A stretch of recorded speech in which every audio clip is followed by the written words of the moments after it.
মায়ের সাথে একদিন পুলিশে ধরে নিয়ে যাওয়ার মিথ্যা প্রাঙ্ক ভিডিও করেছিলেন। আজ তা বাস্তব সত্যে পরিণত হলো। একসময়কার আলোচিত ইউটিউবার তৌহিদ আফ্রিদির নানা কর্মকাণ্ড সম্পর্কে আমরা প্রায় সবাই জানি।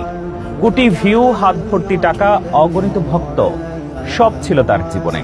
আলো, ক্যামেরা আর করতালির মাঝেই যেন তার পৃথিবী গড়ে উঠেছিল। কিন্তু জীবন কখনো শুধু সাফল্যের মঞ্চে দাঁড় করায় না। আজ তাকেই দেখা যাচ্ছে আইন আদালতের জটিলতায়, যেখানে পরিচিত কিংবা টাকার শক্তি পাশে নেই।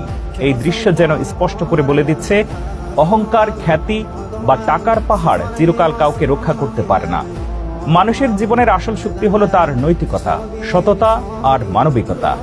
অর্থ আর জনপ্রিয়তা ক্ষণস্থায়ী, কিন্তু সৎ চরিত্রের মূল্য অমর।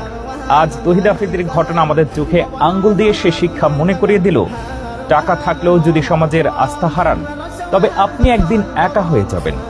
জনপ্রিয়তা থাকলেও যদি নৈতিকতার বাঁধনে নিজেকে বেঁধে রাখতে না পারেন, তবে পতন নিশ্চিত। তরুণ প্রজন্মের জন্য এ এক বিশাল শিক্ষা। জীবনে যতই খ্যাতি আসুক, যতই অর্থ আসুক, মানুষ যেন মনে রাখে, শেষ পর্যন্ত আপনাকে রক্ষা করবে কেবল আপনার সৎ কাজ আর ভালো চরিত্র।